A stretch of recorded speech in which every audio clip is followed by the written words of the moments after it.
अस्सलाम वालेकुम नाज़रीन, स्टार न्यूज़ के साथ आपको रिजवान अहमद। जैसा कि आपको पता है कि हमने एक प्रोग्राम शुरू किया है जो उसके अंदर हमने गुज़िश्ता 3-4 रोज़ पहले हमने सराबगोड की हदूद में दिखाया था कि ईरानी डीज़ल किस तरह सरेआम बिक रहा है।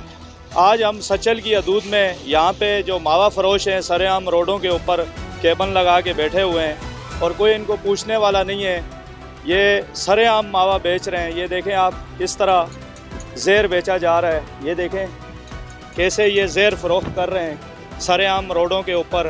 यहाँ पे कोई जो है इनको पूछने वाला नहीं। ये देखें कैसे ये ज़ेर फ़रोख्त कर रहे हैं, लोगों की ज़िंदगी में ख़राब कर रहे हैं और कोई इनको पूछने वाला नहीं है। यहाँ पे मुतलका जो थाना है वो जो लग रहा है वो सचल लग रहा है और मैं सचल थाने के SHO साहब से गुजारिश करता हूँ कि इनके ऊपर सख्त से सख्त एक्शन लिया जाए। ये भी थाना सचल की हदूद है। ये देखें ये केबल है, यहाँ पे भी अभी हमने कवरेज की है। ये भी जो है मावा बेच रहा है सरेआम रोड के ऊपर और कोई इनको पूछने वाला नहीं है।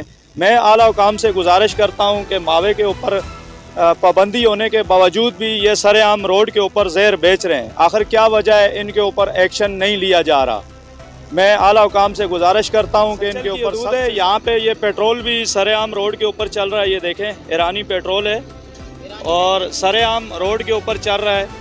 चलो पाकिस्तानी भी है, भाई कह रहा है कि पाकिस्तानी है, इसको किसने इजाज़त दी है रोड के ऊपर रख के ये पेट्रोल बेच रहा है। हम इससे पूछना चाहेंगे, जी भाई आप किसकी इजाज़त से बेच रहे हो ये मुझे पता नहीं, भाई को पता है। आपको किसी ने परमिशन दी है यहाँ पे पेट्रोल सरेआम रोड पे मेन चुरंगी है इसके ऊपर आप रख के बेच रहे हो? मैं तो कल से आया हूँ गांव से, मुझे कुछ भी पता नहीं। आज बैठा हूँ, पता चलेगा फिर आपको बताऊँगा।